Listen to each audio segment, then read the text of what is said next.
Okay, folks. Hopefully you can see me, and hopefully hear me as well. If you can hear and or see me, please write something in the chat window because I am rather relying on seeing that. So please look in the chat window and write something in there so you can hear me and see me correctly. I know everything's working correctly. I do have a little chat window open. I am watching what you're saying, so please do go ahead and write in there all you want to. Good to hear it. Okay, so in case you don't already know me, my name is Paul. I run a site called Hacking with Swift, and this thing, Swift on Sundays, is a new idea from me to try and present more live coding to you in Swift, more projects, more ideas, more something in Swift, just to help you see more actual Swift in action live. And of course, live has its own sort of comedy problems, let's call them. Live coding on stage, live coding on the internet, live coding anywhere has its own interesting curiosities. But you're Swift developers, you use Xcode and macOS, you know what it's like. So ideally, we're running once a week on Sundays, hence the name. But obviously, I do have vacation time and I'm away at conferences and so forth. So, for example, next week I'll be around. We'll do a stream next week. But the week after, I'm in Singapore. So there'll be no stream that week. But I'll let you know ahead of time on Twitter what the schedule is so you can follow there. And of course, you can subscribe if you like this stuff. I've got other Swift videos here on my channel to check out. So more often than not, I'd like to walk through building a real app with you from scratch, like, nothing in Xcode to something vaguely useful you could kind of carry on into completion.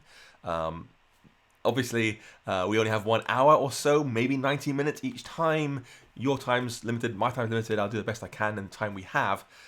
So we'll see what we can get through in an hour or so. But it's down to you where this goes in the future. If you'd rather I talk more about techniques or rather do, say, one app over several weeks, let me know and we'll work on that. It's fine. I know a number of folks have asked for techniques, and that's fine. I'm flexible, right? It's my channel, but you're attending, so we can help figure out what works best of us for all of us together.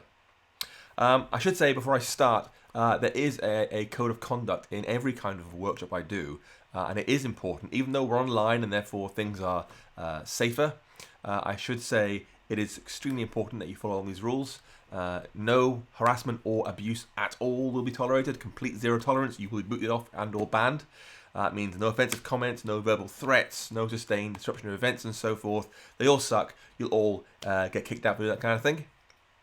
And I do actually expect you to hold me accountable for that as well, because I'm just a guy like you, or a woman, whoever. So if I screw up, please tell me. That's what I'm saying. There are 3 rules in particular I always steal from the Recurse Center, aka the Hacker School. One is no feigning surprise. So if someone in the chat window says, I don't know what a closure is, you don't look, oh my goodness, how do you not know what a closure is? Because we're all learning things every day. That's perfectly normal. Just get over it. The second thing is no well actuallys. So if I'm teaching to you about, say, strings, and I say strings are value types, I don't really want to hear, well, actually, strings are implemented as reference types, which is technically correct and very interesting, but doesn't really help anybody. So please stay away from that. And finally, no backseat driving. So if someone asks a question in the chat, if you want to help them, brilliant, go and help them, but don't just throw them a bone and help them to sink by themselves. Either let me help them or help them fully. Now, I should say, obviously, we're online. All the feedback I get from you is this tiny little chat window on one side of my screen. So I have no idea if I'm going too fast for you, too slow for you, whatever. I have no idea unless you write something in that chat box. So it's super important you use that box to write to me. I'll do my best to try and read as we go along. I can't see the confused looks in your eyes if you don't understand something. So please use that chat box. If it's easy, I will answer straight away. If it's more complex, I might tweet you later on. If I don't know, and there are many things I don't know, I can try and find out for you. This is particularly important if English is not your first language. I tend to talk very quickly, particularly when I'm coding and thinking sort of on the fly. So by all means, ask me to repeat and I'll do my best. So I've made it clear, by the way, that there are some of the things about Swift I don't know, and it's important I say it up front. I want to set the right tone for these live streams. There are things I do not know, and I hope you can say there are things you don't know as well, because we have to get on with it and discuss things equally and importantly and in a friendly, welcoming way. Anyway, so that's the ground rules for this live stream and continuing live streams. I probably won't give that whole spiel each time, but you get the idea. In this first opening session, I wanted to do a nice and easy app we could build together just to get things moving so you get a sense of what we're looking at. And then if it's too easy, we can make a harder one next time or a harder one the following time or whatever. We can adjust the difficulty level later, but I want to start off with something really easy so everyone can join in no matter what level they're at. And if it's too easy for you, fine, you can go and watch different live streams. I'm sure there's other things on right now. So we're going to build an app that helps people learn text. For example, maybe they're practicing a wedding speech or I want to learn a poem, whatever. An app that helps them memorize some chunk of text. You know, if you read my books, you will know I really value real-world projects. I want you to make things that are actually vaguely useful and interesting. And this is an example of that. You know, it's a simple app, but it is feasible. You could make this into something bigger and ship the thing for real. So we're building a real app today to help folks memorize stuff. And what we'll do is, it's going to load up some speeches I prepared already, and it'll present them as a load of sort of like blanks for people to sort of follow along with. And they tap the screen to read the speech, it will reveal more and more words, sort of prompting them the next word, next word, next word, until they memorize the whole thing. That's the goal. If you have questions along the way, please do ask. I'll be monitoring the chat thing pretty closely. I'm also happy to take other questions along the way. I can, you know, fill your boots. Go ask questions, I'll do my best. This isn't really the right place to say, hey, Paul, what's your view on Flutter? Because, come on, there isn't time for that in this live stream. We've got too many other things to do as well. So that's not like to get an answer, quite frankly, but you're welcome to try. And one last thing, if you do find this live stream useful, I've got stacks of other Swift videos to look at. Go and check them out. You'll like them very much, I'm sure. There's lots more out there to try out. Okay, so I'm going to go ahead and close most of my windows and open up Xcode, and I'll hopefully share my screen with you so you can see me plus the screen at the same time. Should be that. Do you all see my gorgeous Mojave desktop? Let's find out. Oh, yeah, let's chat on a little bit bigger. You like my haircut? I'm flattered. Thank you very much.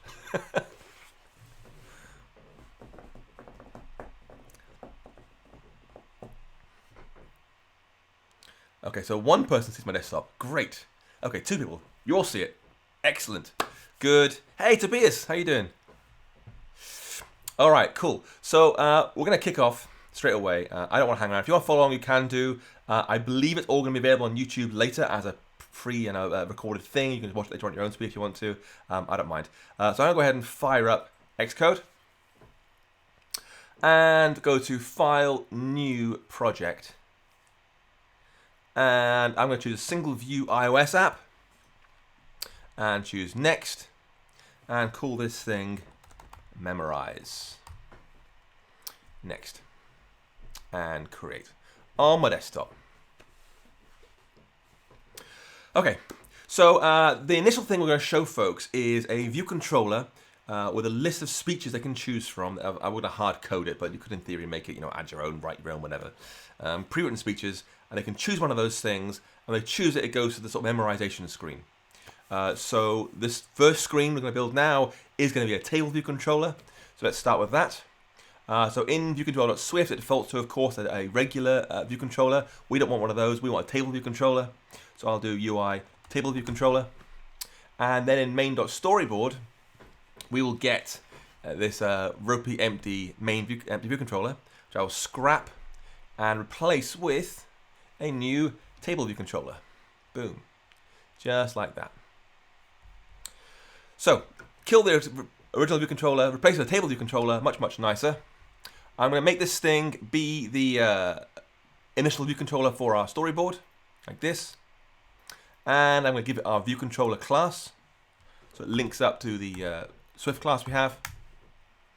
And I'm going to embed the whole thing into a navigation controller. Cool, like that. So there's our layout. So nav controller shows table view. Table view will then show the memorization screen later on. We'll come back later on. So this thing here, I want to show some text in these tables. So I'll say this table view cell is going to have a style subtitle with the identifier cell, because I'm lazy. And then the accessory will be a disclosure indicator. So they can see this thing to tap and see further more, which is great. So that's our entire screen design. It's a very, very simple table view controller.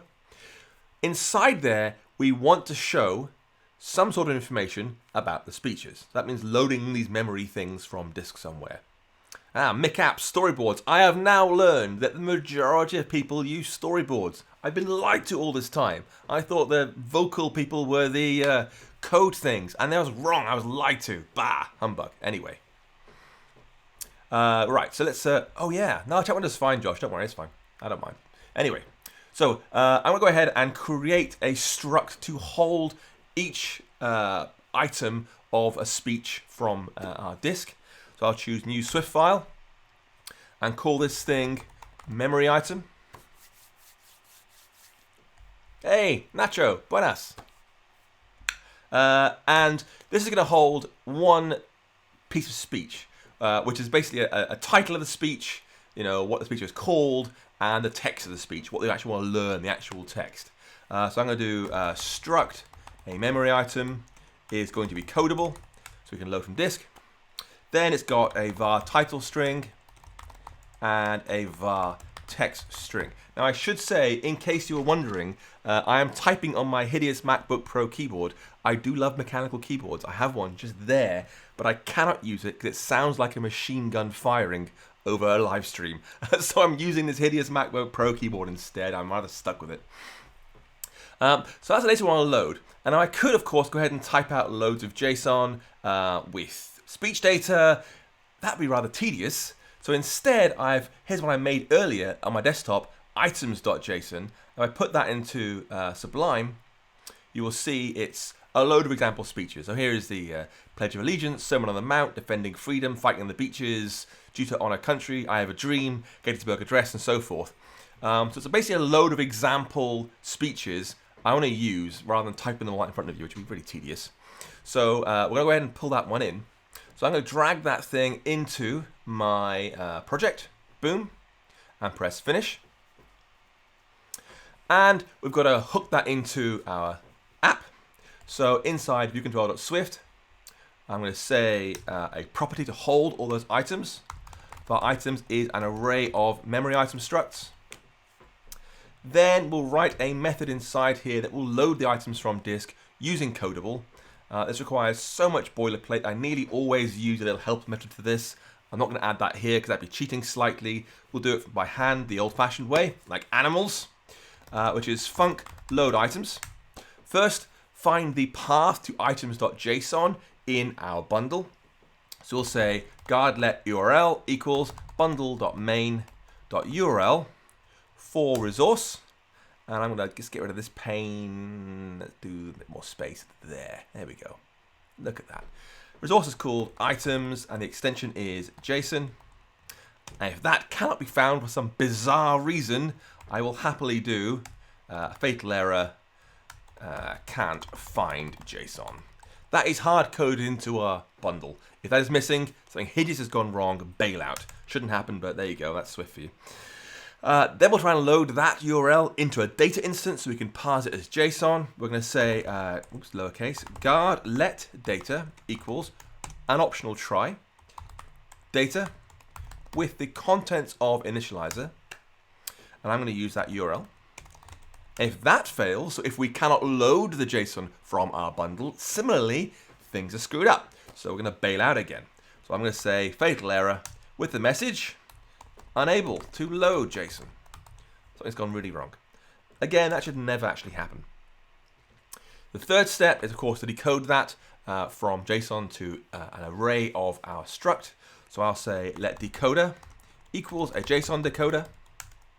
Then guard let saved items equals optional try decoder.decode an array of memory item.self from that data. And again, if we cannot make that JSON into memory items, something's gone hideously wrong. So I feel very comfortable doing fatal error, failed to decode JSON. Now, in theory, none of these should go wrong. Question from Robert, why do you use fatal error? These things are hard-coded as JSON into our bundle.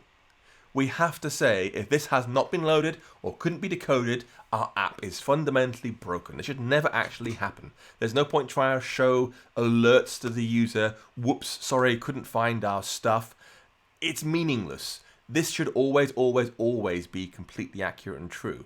If they are not present or not decodable or corrupt somehow, our program cannot run, right? It can't do anything. There's no point in continuing.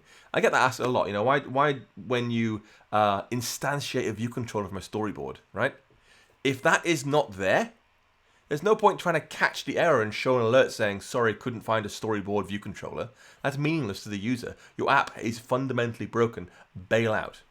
Anyway, at this point, saved items on our happy path now, we can just do items, lowercase, equals saved items. We know we've loaded them correctly, parsed them correctly, and then put them onto that array. We can go ahead and use them. So we can now call that from inside ViewDidLoad with load items, like that. Okay. So now we've got a struct to hold our little speech data. We've got a method that loads them all and puts it into an array. Now we have to just implement the basics of a table view data source, because it's a table view controller. So I'm going to say number of rows in section. There we go. It's going to be items.count. Like that. And then we'll also do cell for row at. So we'll do cell for row at. So which cell to load, we'll say, well, let cell equals table view dot DQ. Identifier was just cell because I'm being super lazy.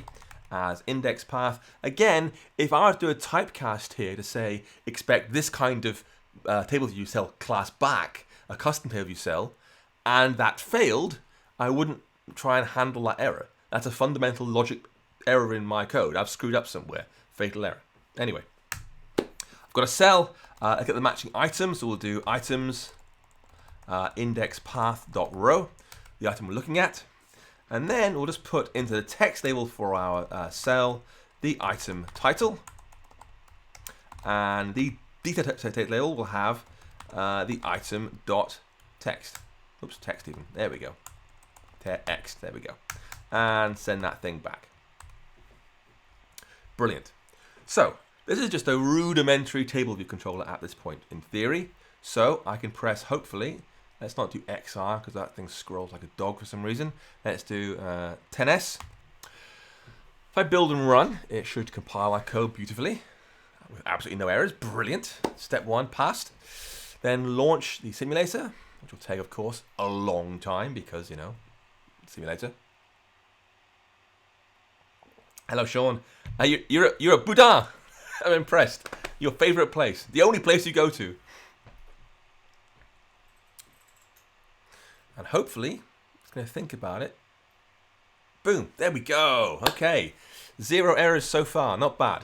So we have successfully pulled in all the JSON. We've created a custom view controller. We've decoded the JSON into a custom struct and presented that whole thing on the screen.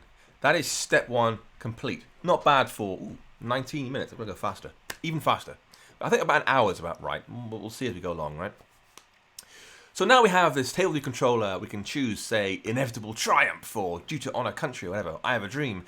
Tap on that thing. We want to see a new view controller encouraging folks to start memorizing the words. So that is our new view controller. So I'm going to go ahead and make one. We'll press Command N. Choose Cocoa Touch class. Subclass UI view controller.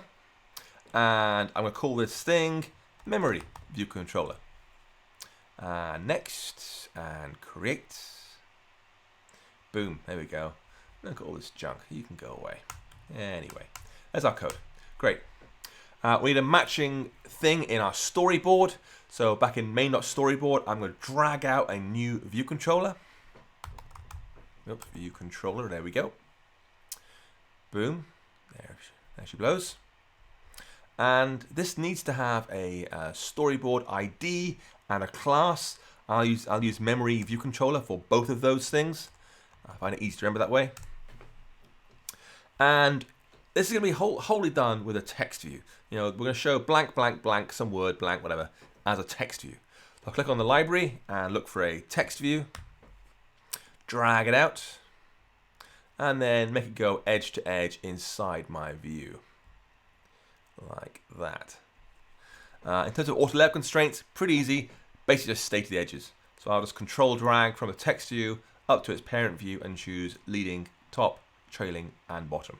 So it will stay pinned to every edge no matter what happens. This text view shouldn't be editable or even selectable. That's not the point of the text view. It'd be weird if that was the case. It's just a flat way of rendering stuff. I'm not even going to change the font really, unless we could do. What is it? System 14. Let's use a custom font. And that's a nice font to read. Georgia. Georgia's a nice font to read. Yeah, let's use Georgia. And bigger than that. Okay. 28. Beautiful. Our text field. Matthew Robbins, how do you select multiple constraints at a time? You just hold down the shift button, I believe.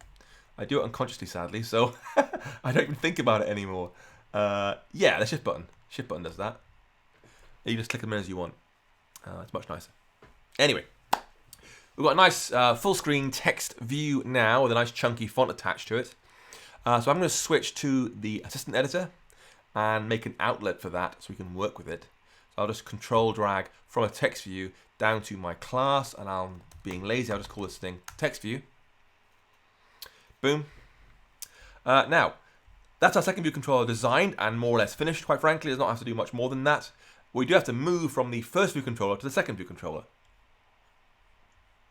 So I'm going to go back to the standard editor, reopen view controller Swift, and then down here, I'm going to write did select row at.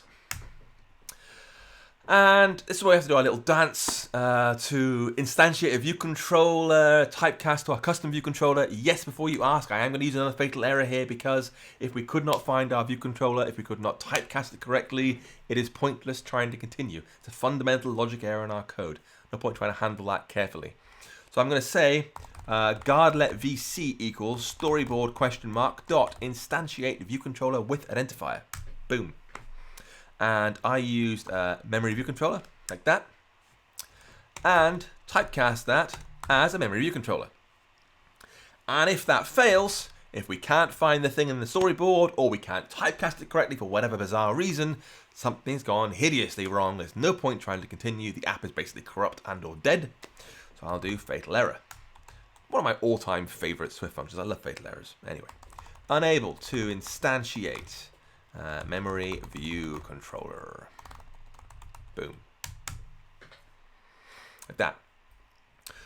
If, of course, we do get a view controller back and it was typecasted correctly, which should happen every single time, but you know, you never know, we will pull out the item from our items array at the index path that was tapped, and we want to assign that to the view controller. So this line here means give the view controller an item to work with. So I've got to add that as a property to our view controller. So in memory view controller Swift, I'll add a property to hold that. It's going to be var item is a memory item. Let's make it, yeah, implicitly unwraps, probably fine.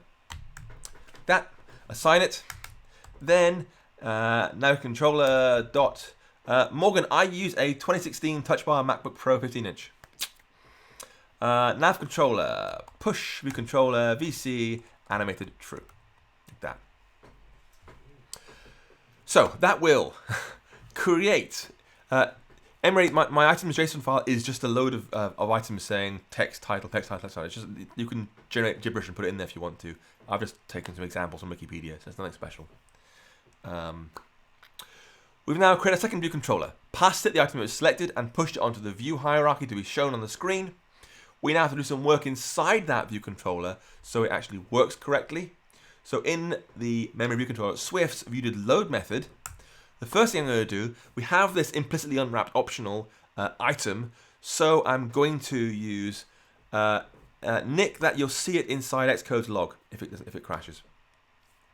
Inside viewDidLoad, I'm going to have an assertion saying item is not nil, saying you must provide a memory item before trying to show this view controller. Boom.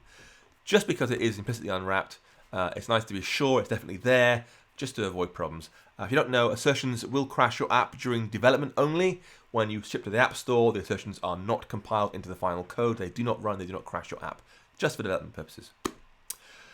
Inside this class, we need a way to show the selected item text inside our text view. So I'm going to say func show text. And for now, all we're going to do is say textView.text equals item.text. Just take the whole text from the speech and put it into the text view rendered fully. And we'll call that from inside view did load. Boom. I'll press build. Got a comedy compile error. What did I do wrong? Missed an override. Whoops. Yep, override. There we go. Is that it? That's not too bad for 26 minutes in. That's not bad at all. Ion, you know what? I type pretty fast. Sean and I call a podcast Swift over coffee. There's a heck of a lot of coffee involved. I'm permanently caffeinated. I'm going to choose, let's have a look. I have a dream. Boom. There we go. And here's a speech, I have a dream, from Martin Luther King. And Gettysburg Address. There we go. Okay. So this app's slowly kind of coming together. It loads the items JSON into the table view. And you can now tap on one of these things, see a new view controller where it shows it in nice big chunky text. Good. And obviously the point of this thing is to help folks learn the speech. You know, whether it's their wedding speech or a poem they want to do or a famous speech like this. The point is to help them learn. And the app's going to do that by blanking out all the words. So it cannot... yes, Bastion. No, it's Swift over coffee. Although Unwrapped's a great podcast. We're going to blank out the words. So it'll say blank, blank, blank, blank, blank, blank. And as they tap the screen, it'll start revealing the blank. So they can kind of tap as they speak to give them a prompt as they speak. So it helps them learn the thing. So to do that, what we're going to do is we'll have a blank counter, effectively. How many times they have tapped the screen so far.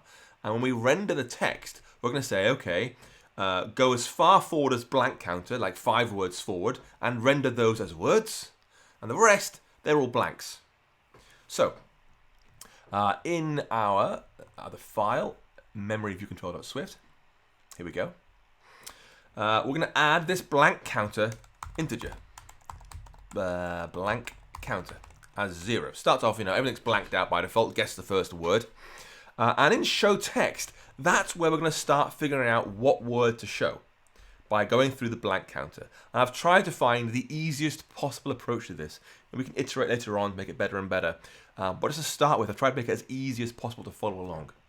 So the first thing we do is get an array of words from our item text. So I'm taking the whole text and putting it in. We're going to take the text and separate it by spaces to find an array of words. So I'll say let words equals item.text.components separated by space. Just give me all the words. There's a better way of doing that, but it's fine for here. Then we'll make a new output string, which we're going to fill with blanks as we progress. So as we work through our little algorithm I've chosen to use, it'll build up blanks or words inside that string. And then finally at the end, set textView.text to be that output string. That's how it's going to work. So the easiest way of doing this is to simply loop over the words array using the enumerated method, which will give us back the index of each word plus the word itself. And we can then say, does the index of the word that's positioned inside the whole speech we're looking at, is that less than our blank counter? Are we before or after the blank position? Because if we're less than the blank counter, we can put the actual word in there. You know, 4 and blah, blah, blah, years ago, and so forth. If it's greater or equal to the blank counter, then show a blank instead. What is the next word to help them learn it? So we're going to say for index word in words.enumerated. Enumerated. And then if the index is less than our blank counter, so if this word has been revealed by them tapping the screen, we'll do output plus equals that word plus a space. Now the plus space is important. Remember, we separate by spaces here. So our array of words will no longer have spaces in. We're going to re-inject those as we work through the layout here.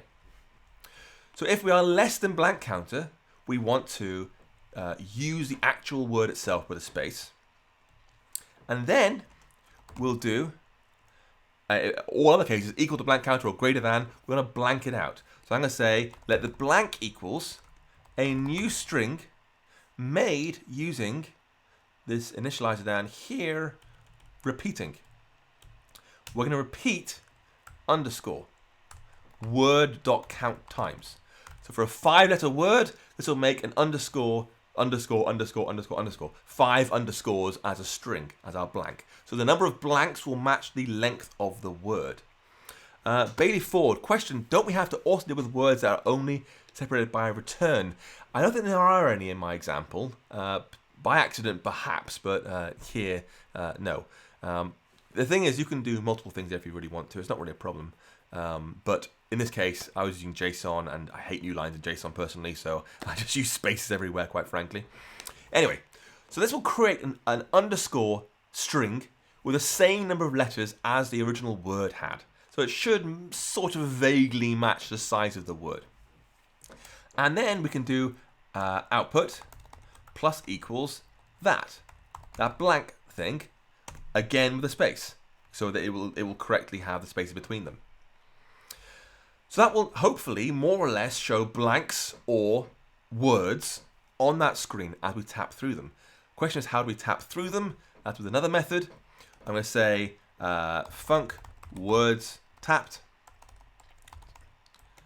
This will just call, but add one to blank counter for a start. Say we move forward just slightly, and then call show text again. So it will re-render the text string and put that into the text view. Now this actually needs to be marked as @obj_c because I want to trigger this by tapping on the UITextView. Now you tap on text view, it'll trigger a tap gesture recognizer, which will call words tapped, and of course target action Swift requires @obj_c for reasons. Love it. Anyway, up here in ViewDidLoad, boom. I'm going to say let tap recognizer equals a UI tap gesture recognizer. Target will be self. Selector will be #selector words tapped. And then append that to the text view's gesture recognizer array. So we'll do tap recognizer like that. Boom. Okay. Let's build and run. I'm sure it's going to work first time. Lol. I'm going to choose the Pledge of Allegiance. Ah, look at that. I don't know the Pledge of Allegiance. Let's find out. Tap, tap, tap, tap, tap, tappity, tappity, tappity, tap, tap, tap, tap, tap, tap, tap, tap. Beautiful. So it kind of works, right? I mean, it's not brilliant, but it kind of works. Yeah. This is okay. A fairly long one, perhaps, but you get the idea. Okay. So, at this point, we now have load our JSON, we've parted into a table view, and you do a did select row at index path, show a new view control with a text view, and that contains our text, which you can then tap through to learn the words as you progress through the speech. There are some problems. I think at this point you can kind of see them pretty clearly. If you look at the, let's do Gettybug address, as you tap on the words, you will see the thing lay itself out. So it started off on this first one, there was 1, 2, 3, 4 words in that first line, and I tap through, it goes through still 4 words, 4 words, 4 words, 4 words, and now a fifth one's come in. And if I do that, it'll appear. Now what's happening here is it's relaying out each time we call show text, because the underscores are wider, or sorry, thinner, or a lot wider, yes, sorry, wider, than the letters. They're a fixed size, whereas letters like I, for example, are very small, so it's an F, for example, in lowercase. So the amount of space required to lay out the full text, the actual real text, compared to the underscores is different. As we progress through, it lays out again and again, so it just kind of jumps around a little bit. It's not a very pleasant experience. That kind of sucks. Secondly, I think when you're looking at this kind of text, it'd be a really nice prompt to users for them to be able to see the punctuation for the text ahead of time. So I don't know this speech very well, blah, blah, blah. There's a comma here after nation, a comma here after liberty, a full stop, period, here after equal, and so forth.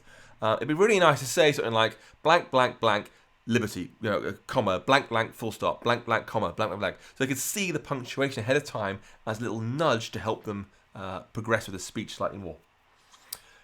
Mono typeface. That's a disgusting solution, but a perfectly valid one, but a disgusting one. We can do better than that. Anyway, so a different solution to that problem, rather than using a monospace type, which is fine for coders, but not so much for users, is to use an attributed string instead. Because if we were to render this text as an attributed string, we could make it have an underline as we go through for the words, and then render the text itself as being invisible. So the underline has a black color, the text has a clear color. So it's there, you just can't see it. And as we tap our way through, we switch from being clear to being black. Now, in theory, that works perfectly.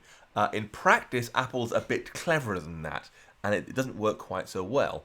Because if you ever look on your phones, say in Notes, for example, if you underline something in Notes, you will see that a descender, the bottom part of a Y or a G or a P, the descender interrupts the underline. It's very beautiful. It's very Apple being super clever at typography. You've got an underline coming through, and where a Y goes under, the underline will stop, the Y will continue down, and the underline starts again afterwards. So if you were to use this approach, it would look kind of ugly, because the descender would still cause a gap to appear in the underline. It would look like there are more words than there actually are. So it's not ideal. So we're not going down that route instead, that route at all. Instead, we're going to cheat slightly. We're going to use strike through. Because strike through goes right through a word, regardless of whether it has descenders or uppercase or lowercase, whatever. It goes right through the middle of the word, regardless.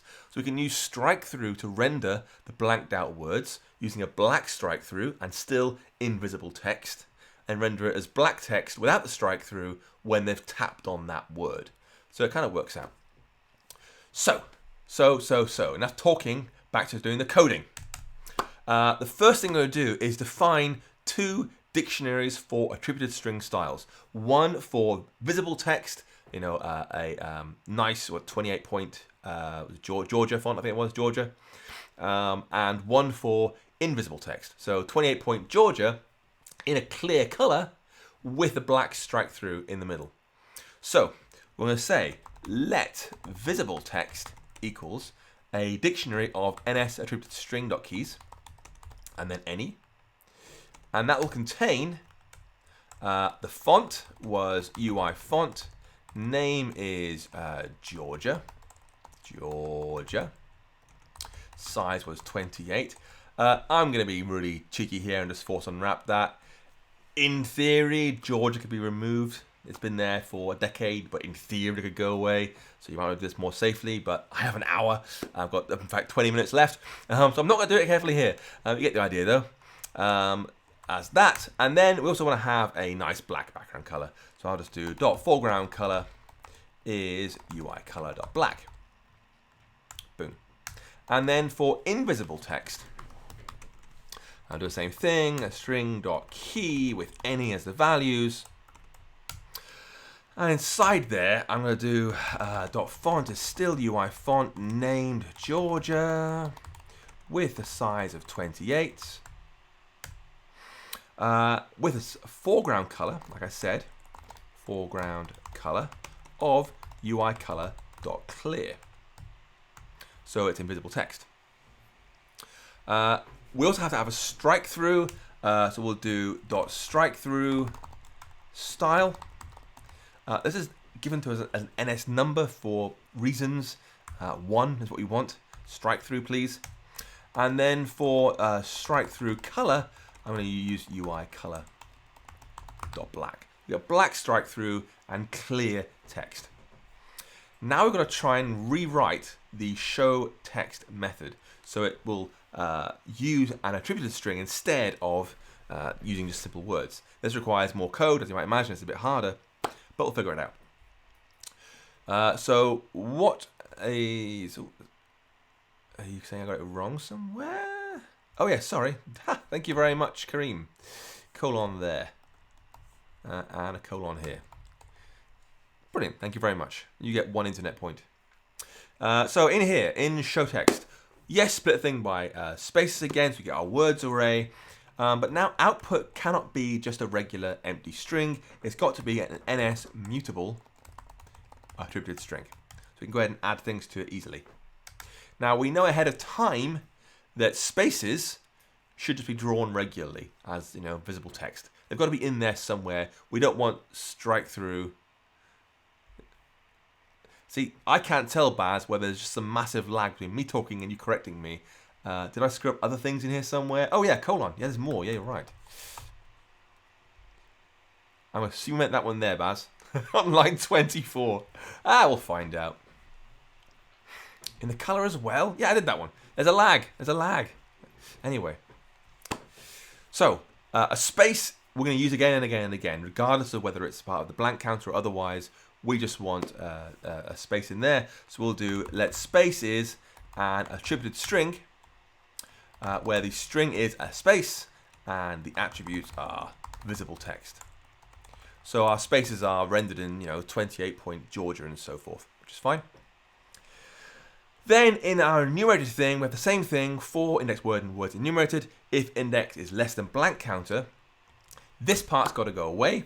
Instead, we'll say let attributed word equals an NS attributed string with, come on, you can do it, there we go, with the string being our word and the attributes being visible text. So black, 28-point Georgia. Otherwise, if it's supposed to be blanked out, we're going to do the same thing, but rather than using this whole underscore, you know, repeating thing, we'll just render the regular string again, this time in invisible text. So I'll say let attributed word equals NS attributed string. String is word, attributes is invisible text, like that. So it's the same thing, just using different dictionaries for the attributes. And now I can append those to our output string. So output.append attributed word, there and there. And regardless of what we do, whether it is blank or not, we want to output append a space so that it's spaced out correctly. And at the very end of the method, rather than saying textview.text equals output, we're going to do textview.attributedText is the output. And there's an error. That should be let. That's fine. That's not an error though. Where's the error that everyone missed, or at least I missed? Blah, blah, blah, blah, blah. Why are you complaining to me? Dictionary of type array literal. Oh, yeah, equals. Sorry, too many equals and colons going on in my life right now. There we go. I'm sure someone saw in a chat log and I totally ignored you. Sorry about that. Anyway, I'll press Command R to build and run that.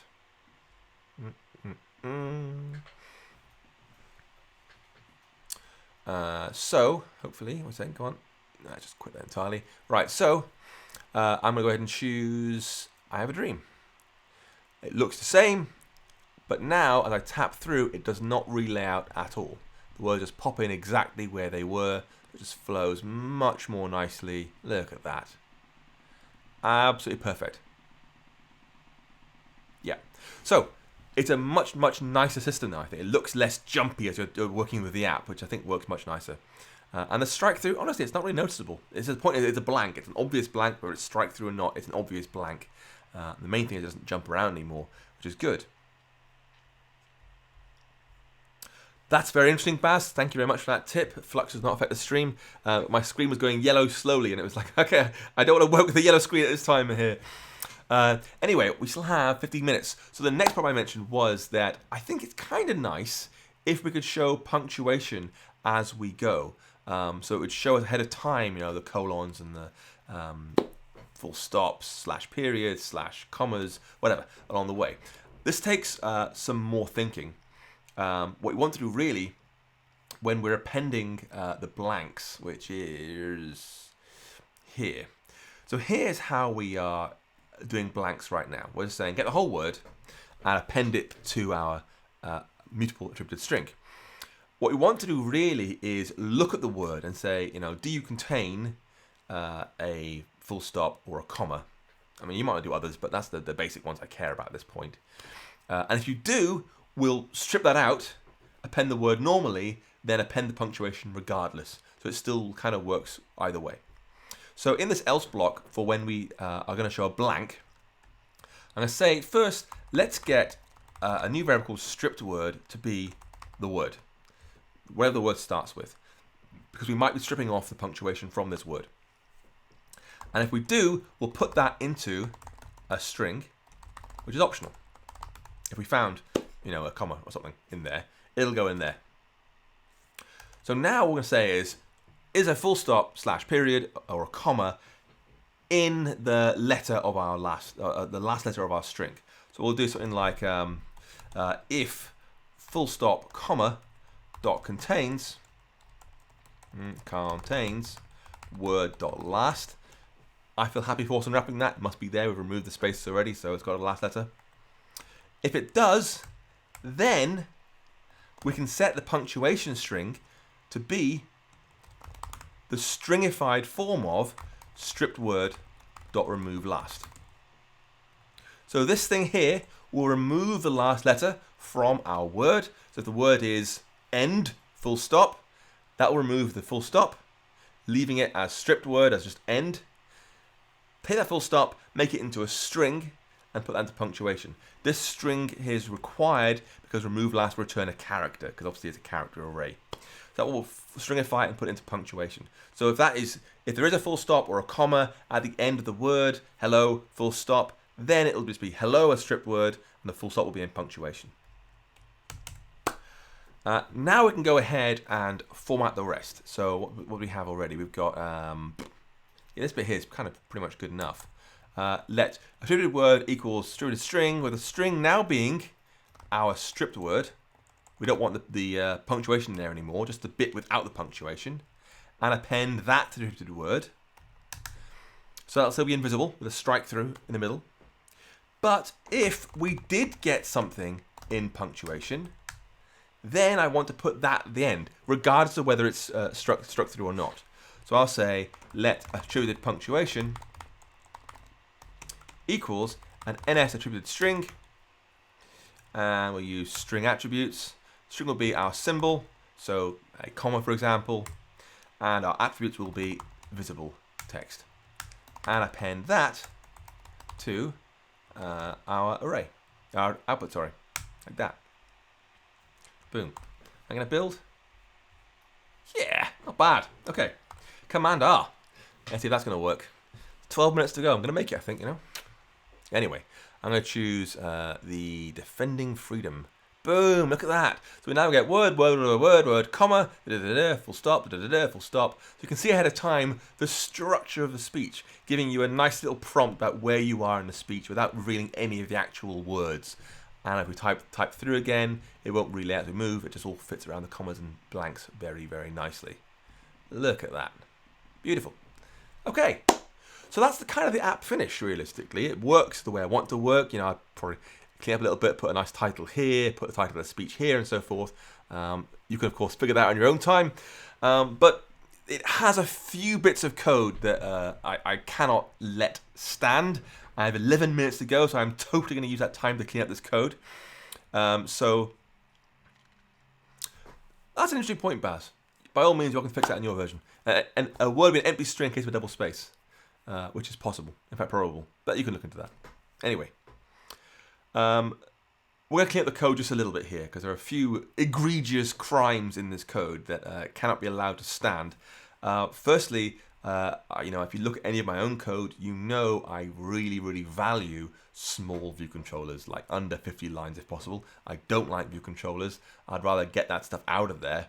And in particular here, this whole item loading thing, creating and handling cells, this kind of thing should really go into its own dedicated class to handle table view data source methods. We don't have to worry about that kind of thing in our view controller. Our view controller is there to handle user feedback and button presses and stuff, not actual handling of data. So we're going to go ahead and press Command N to make a new object. This will subclass NSAttributedString because it has to in order to work as a TableView data source. So I'll call this thing a memory data source. Choose Next and Create. And this is going to act as a UITableView data source, like that. So you can take methods from the view controller and put them in there instead. Much, much nicer. So in here, I'm going to come to the top and yoink out this items memory item thing, and then paste that into my data source instead, like that. Then I'm going to take out load items. That isn't needed either. That can come out. Boom. And put that into our class as well. In fact, this really ought to now be an initializer, because it's when it's created, go ahead and load your items. That's its entire job, so just go ahead and load stuff. Don't worry about calling it separately. Then we still have number, rows, and section. We have self row at. They can come out as well because they don't need to be in the view controller anymore. So I'm going to just go ahead and select those. Boom. And then paste those into here as well. I should say, if you're working on a larger app, this would really be two classes. One for handling loading and handling of data, and one for doing table view stuff. But for here, it's perfectly fine. So we've moved self-row at, number of rows, and the load items thing into its own class. We now want to use that in our view controller. So I'm going to say let data source equals a memory data source. And ditch that, put it in here straight away, TableView.dataSource equals that data source. So TableView will read from there directly, which is much, much nicer. We should get one compile error though, at least one. Didn't remove the overrides, whoops. Get rid of the overrides, much better. And pow, now we get one error here because I've left did select row at. Now did select row at comes from TableView delegate, not TableView data source. And usually delegate stuff, not always, weirdly, but usually these are the ones that involve user interaction. Something's happened, and that I think is usually best left in the view controller. But as you can see, it's trying to read the items array, which we've just taken out of the view controller and moved it into its own class. Kareem Mustafa will moving these codes to a class affect the performance? No, it will not. It absolutely will not. It'll just make your view controller much, much smaller and mean your data source can be tested more easily, which is great. Anyway, it's trying to read the array items, which no longer exists. We could just dig into data source, data source to items and so forth. That's disgusting. Don't do that. It's better to make a little getter. So in here, I'm going to say something like func item at index int returns a memory item, and then we'll do return items index, like that. And now, rather than trying to read items directly, I'm going to say something like data source dot item at index dot row, like that. So we're reading through our little getter, and it compiles cleanly, which is great. Now I should say, if you read my articles online or watch my talks, you will know I'm a big fan of Suresh Kanlu's coordinator pattern. This whole did select row at should come down to like 2 lines of code. I'm not going to do that here. I'll be just repeating myself and so forth. I'm not going to do it here. But you can go read about it online on my website. Loads of that stuff. What I do want to look at though is this show text method. This thing here. This is really quite a nasty method. There's lots going on here. Some of which is functionality, right? We can't make this kind of code any shorter. Is there a comma in there or not, right? You could maybe get like 3 or 4 lines out to make it a bit more concise, but it's still a pretty nasty function generally because it's relying on these hidden dependencies. So questions, we have a question here from Robert Ramirez. Moving the table method to a class, is it like an extension? No, it's not. So a table view controller, a table view in generally, right? UITableView has to know where its data comes from. Where does it come from, right? And you don't want to have to create a new table view every time you want to customize stuff. And so Apple gives us delegation. We can say, hey, table view, you only know part of the equation, like how to draw yourself. So your data will come from somewhere else, a different object. And the default behavior of TableView view controller is for that to be the view controller itself. So it is the default feeder of data to the table view, which is fine when you're starting out and you're learning, of course, that's perfectly fine. But any real app you want to ship, it gets manky storing it in there. You can rip it out and put it somewhere else.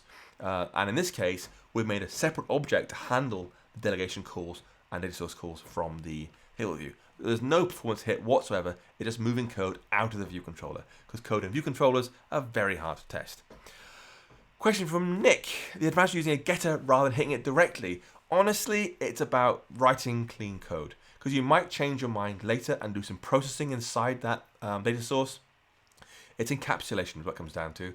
The view controller could reach in and dig around, but it's better to have it isolated, so you can't touch my stuff, even mark that items array as being private, so no one else can dig through it. They've got to use the getter method you choose to work through. It's a much, much cleaner way of working, more flexible for the future, so yeah, recommended. Anyway, show text, disgusting method. Could get a few lines out, perhaps to clean up a little bit, but realistically not very many. What we could do, maybe if you had more time, is spin this off into a few methods, like this thing here. Could be a method by itself. Here is a word and an index. Give me the attributed strings that append. Could do that if you want to. But the bigger problem, like I said, is the hidden dependencies. This thing is reading the item text directly from the view controller, and it's writing it back out at the end, which is pretty nasty because it makes it harder to test. It even has like these two things here. Having this externally makes this whole method harder to test. We have to create the whole view controller to test one simple method. A better idea is to make the method accept a string and return an attributed string that's been parsed and can then be assigned somewhere else. So in show text, we have this thing, func show text. A better idea is to say show text for, in here, for a memory item, some sort of memory item, and make it return an NSAttributedString.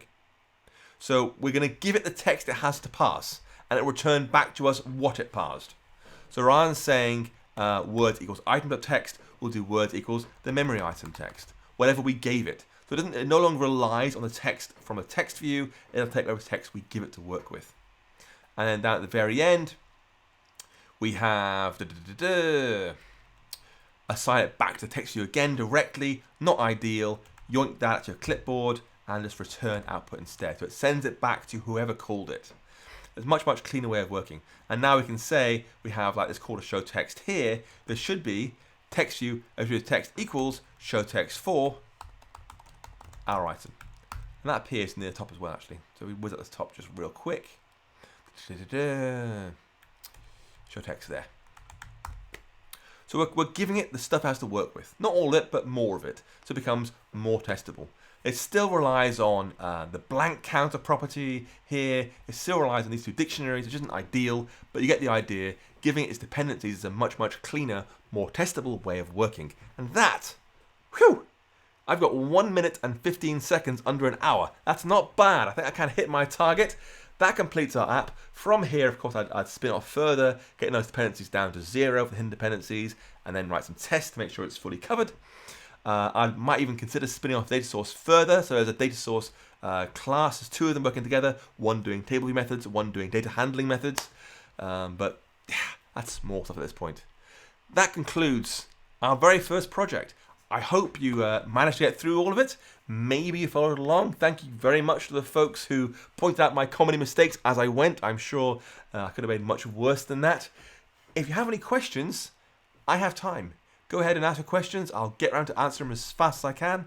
Otherwise, thank you very much for coming along. Please do subscribe to my channel. There'll be more of these. I expect about 40 or so over the year when I'm in the town and when I'm not at a conference or a vacation or something.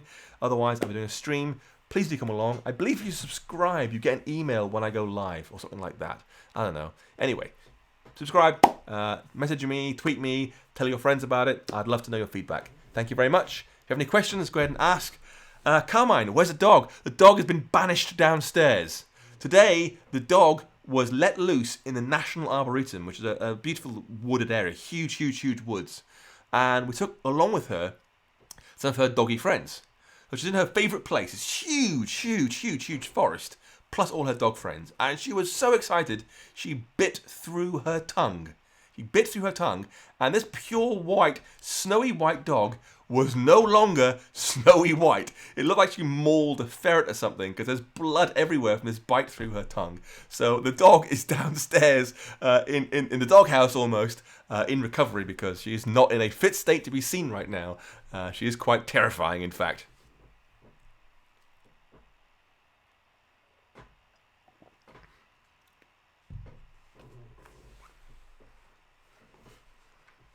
Any more questions, or will I hit the stop stream button and you can grab me on Twitter later on? I am at 2straws. Always ask me there if you want to. Kushan asks, am I using a MacBook or an iMac? I use a MacBook Pro. I work a lot on the move. A lot. You know, I fly to conferences and so forth. So I often work in airport lounges or on planes or at coffee shops and so forth. So my little MacBook Pro here is my entire life. Everything's on here. I need to do my job anywhere I go. So yeah, it's rather important to me. Am I competing with Sean? I'm not competing with Sean Allen. Absolutely not. Sean is such a good friend. I discussed this with him a couple of months ago now. I said, hey, Sean, I think you're doing this and this and this and this. I walked through all my suggestions with him because he gave me some great feedback. So we talked through it. He said, brilliant, go for it. So no, I am absolutely not competing. I actually went to his live stream earlier. So, you know, we exchange ideas all the time. It's really cool. Why is my handle 2straws? I've answered that so many times, Baz. You can find that almost anywhere on the internet. I've answered it so many times in various talks. When I was a kid, my parents would take me to McDonald's as a treat. Because we didn't have much money. We were very poor, in fact. So the treat was going to McDonald's. And to maximize my treat, I would get a milkshake and put 2 straws in. And it is psychologically very deep in my head. I'm not one of those folks who thinks like wearing a hat is a substitute for a personality. I genuinely think I need to have 2 straws in my drinks. It's a bit freaky, actually. Anyway. Which screen readers do I use? You know, I've got no idea. It's pretty big. I mean, as in like pretty large stuff. It's one of those ultrafine 5K 27-inch jobs I have here. Pointing where you can't really see, and I don't have it on the regular setting. I have it on one larger than that, so I can see slightly bigger, because it's a huge screen, so there's no point having small text. I like having big text, so yeah, I use a fairly chunky screen resolution. Misha asks, do you mostly use MVC in your project? Yes, I do. I absolutely do. I use MVC. I fight for small view controllers every step of the way. I've got controllers across the board for many, many things like data source and delegates and so forth are all controllers. I use coordinators as well, so I guess you could say it's MVCC. And the end result is I get very, very small view controllers, and they matter to me. It's not beer. It's not beer. This is, I don't know what it is. It's some French soft drink. Which my wife bought, and I think it's delicious. It's like pineapple and passion fruit or something. I have no idea what it is. But that's not a bad idea. I did think about some wine, but I thought, no, that's not really worth it. It would look bad on YouTube. Look at this man coding and drinking at the same time. Giuliano, can I do some vapor? Sure, yeah, why not? Vapor's great. Maybe in a few weeks. We'll do a few iOS things to just get into a little routine, getting me a sense of how long things should last. My goal is an hour, but, you know, a bit less sometimes fine, a bit more sometimes fine. And yeah, Vapor I'm sure we could definitely do once we're past the initial sort of settling in period. I look forward to that. Vapor is lots of fun to work with.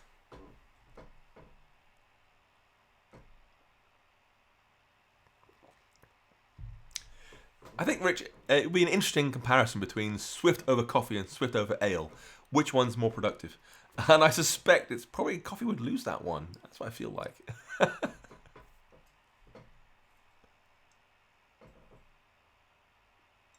Also, I should say that I live in the southwest of England, and even though we do have some fantastic ales in the area, Bath Ales Company, the local drink is cider. So if I was to drink anything, it'd be cider. I have done some YouTube stuff. I did the original Hacking with Swift videos a long time ago, before I realised that Swift would change every 6 months or 3 months. So I backed out of that pretty sharpish. But I do put some presentations on YouTube. So if you check my channel, you'll find some talks I've done at conferences. Re-records are on there. You will find, of course, all of Swift 60 seconds on there. You'll find Xcode in 10 seconds. Obviously, I'll do something else in 4 seconds or 3 seconds later on. instruments perhaps. We'll see where it goes.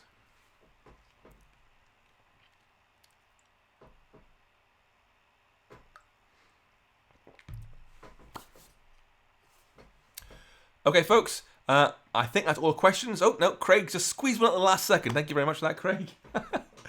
Yes, I am completely self-employed with Hacking with Swift. That is my full-time job. I tell folks, don't try and compare your work to me, because I literally spend all day, every day, doing whatever the heck I want to in Swift. I noodle around with Swift all day. That's all I do. And then write up my findings. It's great fun. I really love my job. I have no legacy code. I have no sprints to think about, no code reviews, no Jira backlogs and so forth. I literally just noodle around in whatever bit of Swift interests me today, every day. It's great. I love it. How often do I code in Objective-C? Whew. Maybe once every 2 months, maybe. I mean, it's not a lot. Looking around about 300 lines every 2 months. And that's basically it. I need to get something to work. I've got something written already. I have an idea with some code I've written previously. Because the thing is, I've written so much code previously that I've got this back catalogue of code for 8-9 years of iOS code, and obviously everything predates Swift from 4 or 5 years ago. So I've got stacks of old stuff and Objective-C to work with. So yeah, it's not a lot. Every 2 months, maybe 3 months, not a lot. Live testing, yeah, Oscar, that's a good idea. I do want to get into some specialized stuff. I think we could do a session where I present an app that works and we pull it apart and make it testable. I'd love to do that. I think that'd be a good use of the format. It hasn't got to be an app every time. Crikey, an app every time, every second time, every third time. It's fine. Just so as long as building something and I'm only seeing real live coding every time, not just sort of theory, I'm happy. We can do techniques, we can do testing, we can do instrumenting. I don't really care, but it's got to be real stuff. Animation, yeah, Chris Apps, I love animation. Animation is really cool. Particularly, people have asked, actually, Martin asked about how I did my Swift on Sunday animation. After Effects is the answer to that, not animations in Swift. I do love After Effects, as anyone who knows me will tell you. CocoaPods or Carthage? I use CocoaPods, just because it's easier, just because it's what people know. That's it. Honestly, I'd love to use Swift Package Manager. I think it's significantly nicer, but its support in Xcode is basically nil. It's just terrible. So until that's resolved, and I'm guessing it's this year, this will be the year they finally put SPM into Xcode, then I'll start using it full time. Until then, it's CocoaPods. Swiftland, I love Swiftland. Andrew, I love Swiftland. Seriously, JP Simard, the guy who made it, JP is such a nice guy, and he's done a really, really great job with Swiftland. I love Swiftland. Please use it.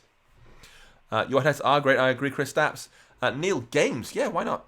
Why not? We can do games. I mean, it might be challenging to think of a game in an hour, but I will look and let you know. Maybe next week I can fit a game in, perhaps, for Neil. Or maybe the week after. I'm Singapore. But anyway, games. Yes, of course. Absolutely. Let's make games. Maybe for iOS, maybe macOS, maybe watchOS, maybe not watchOS. watchOS is slightly annoying because simulated occasionally doesn't work very well. I've got to restart it quite a lot. tvOS maybe. Who knows? tvOS maybe. Katero update. No, there's still no news. I'm stuck down doing so many things right now. I have not had a chance yet to do the book update. I want to make sure I do it properly, which means pulling it apart from scratch and rebuilding it. So there's quite a lot of work to do. So it'll be a while, I'm afraid. Pectus, I'm wondering which language would you pick if there would be no Swift? Oh yeah, crikey, I was doing iOS before Swift. I was doing iOS back in iPhone OS. Using Objective-C. I love Objective-C. I've got a lot of respect for it. Potentially Stockholm Syndrome, but I definitely love it. And I'd be happily still doing that today. It's a great language. It's a really nice language. Chris Labs, SpriteKit, yes, SpriteKit, guaranteed. I mean, SyncKit's lovely. Unity wouldn't be Swifty. So yeah, basically SpriteKit is what we're looking at. Charlie, I guess they're archived. I mean, I've recorded it, I've streamed it live. I believe when I press stop, about a minute later, it will appear somewhere on my YouTube channel as a slightly upload a custom screenshot and a title and stuff. But it'll be there. ultimately. And hopefully this will build into a series of videos that folks can dive into, like they'll watch episode 34, just to build an app. You know, they're not chained together ideally, it's not too much. They're all individual and standalone, so you can just dip in and dip out whenever you feel like it. What about some IoT in Swift? Is there anything in particular you'd like to see? Because there isn't a lot really going. You know, there's iBeacons, which is very nice. Does not work in simulators. That'd be rather hard to do. There is Core NFC. Again, does not work in simulators. Would be rather hard to do. So it's rather hard to do anything involving actual things because of the sim restrictions. However, maybe. So there's, you know, for example, it's unlikely we'll do any ARKit stuff, only because the sim does not work with it very well. So let's try and connect my phone and copy that in with QuickTime, and you know, world of pain, quite frankly. So probably not. We'll see. Maybe Core ML. That's easy now. Yeah, maybe Core ML. Okay, this is your last chance to ask any questions. Otherwise, you can get me on Twitter. I am 2straws, and you now know why. You can use Raspberry Pi Swift. Yeah, I guess you can. Yeah. It was interesting. I'm actually back at my daughter's school again this month, volunteering again, teaching. And this time they're using Raspberry Pi. I'm not really sure what we're going to do with them. They want to do actual physical projects, and they're only 11 years old. Some of them are 10. And I did Python with some of them last year or the year before, and they thought Python was a bit hard. So I've got to try and find some physical computing projects that aren't Python-based somehow. Not really sure what that's going to be. We'll find out. Carmen, have you done any Android? I've done stacks of Android. I talk about this very, very rarely because it might confuse people. I've done so much Android coding. So if you want to talk about Android, I could do a whole series on Android if I chose to. I'm not going to. Don't get the wrong idea. I've written three very large apps in Android. So it was a while ago though, mind you. It was only Android 4.4 or so. Was it KitKat or so? A while ago. And you know, we did it for Android using Java. I'm afraid we ported it over to Amazon Kindle Fire, which was a horrible experience. And of course, other devices like we got a whole testbed of hideous broken Android devices like Nexuses and Samsung Terras and so forth. So I've written stacks and stacks of Java for Android, and you know, it's okay. I don't like it, but it's okay. What do I use for the back end? You know, if you're starting out, try CloudKit. CloudKit works really well. You know, why not? And it's free to use effectively. It's very powerful. It's natively Swifty, and Apple support the whole thing for you. So it's tried and tested. So I would recommend you try CloudKit. If that is not enough, I think you'll struggle with Parse a little bit at this point, unless you invent a time machine.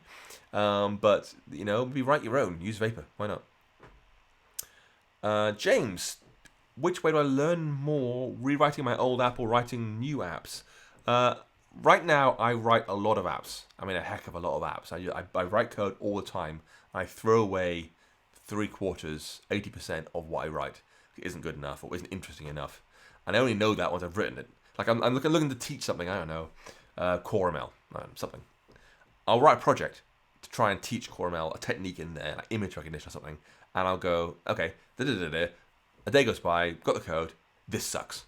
It's not short enough, it's not interesting enough, the result isn't fun enough, it's not reusable, it's not read enough, whatever it is, I don't like it, toss it away, do another one, toss it away, do another one. So I write a lot of code that I throw away. So I am comfortable writing new apps at this point. As you've seen, I can write an app like this in under an hour. It's trivial for me, that's what I do best. But if you have an actual app that is shipping and you're thinking, should I do a rewrite or not? Nearly always the answer is not. Just refactor what you have, because you'll just add more and more bugs otherwise. Adam, I have no thoughts on asynchronous layout libraries. You mean, what's it called? Not async display kit. Not texture. Something like texture, isn't it? Pinterest's thing they got from Facebook. I have zero thoughts. I genuinely haven't got the time. You know, I've spent such a long time noodling around just with Apple stuff, with a bit of Vapor and Katura here and there, but nearly always just Apple stuff. And there's so much of it. I dig into it again and again and again, and I learn something every single day. I haven't got time to go off and explore too much third-party stuff because it's just too hard. Alexander, what do I think about Flutter? I have, again, almost no views on Flutter. It is not the massive game changer everyone's saying. Of course it isn't. We've all heard that before. Just the latest, greatest thing to replace iOS and native. It won't, but I generally haven't got a view on that.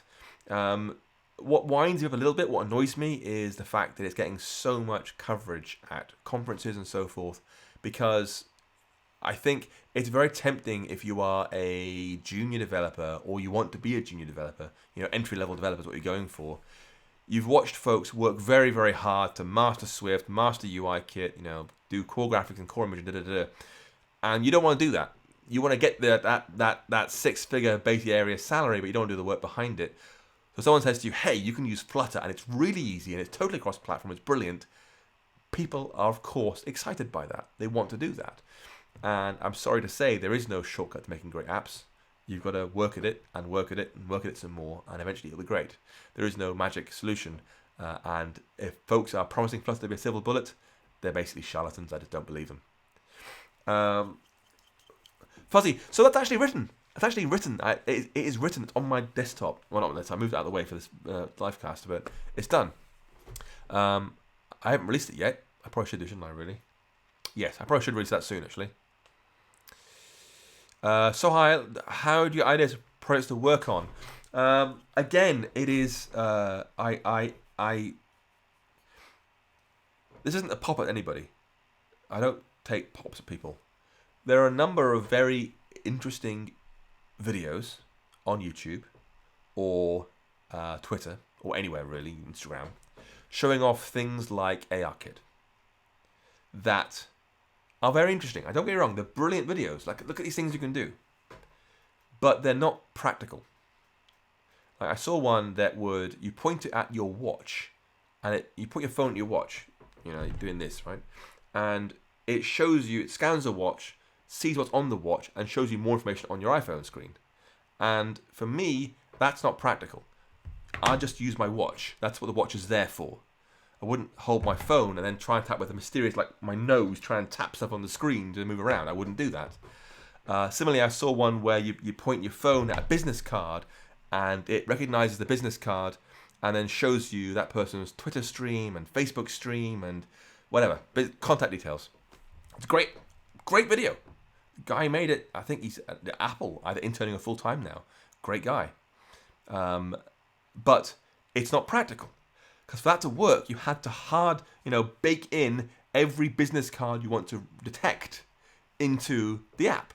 And Apple recommend no more than 25 at a time. So you have to add 25 business cards to your app, hard code them in to be recognized, and display it. So even though the result's beautiful, the result's very clever, the idea is innovative, practically it fails for me.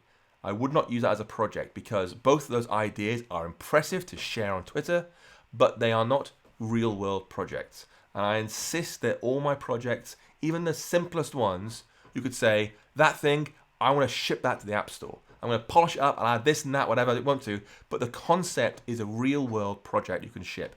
So the answer to your question is, it takes me a long time to find good project ideas, partly because I want them to be absolutely real-world projects, feasibly shippable. So I just saw today, someone tweeted me a video of a project from Practical iOS 12.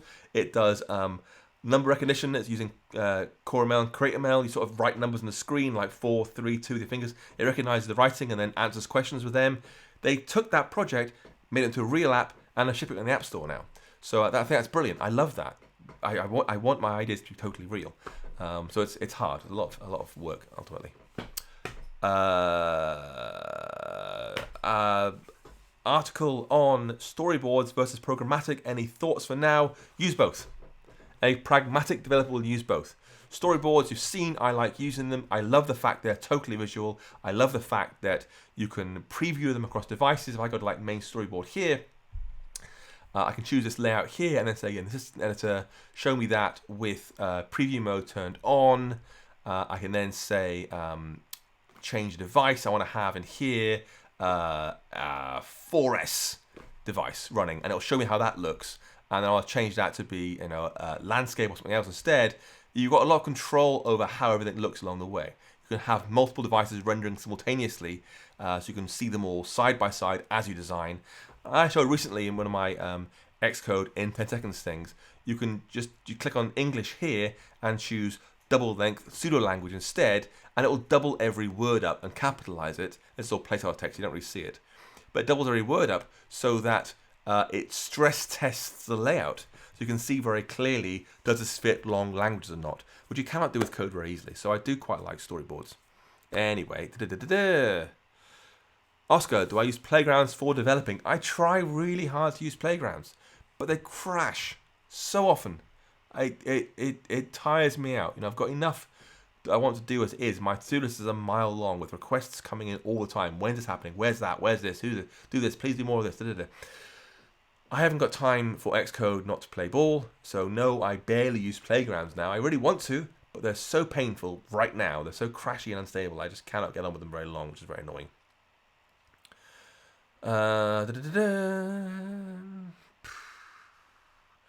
Yes, you found Swift Over Coffee correctly. That is our podcast.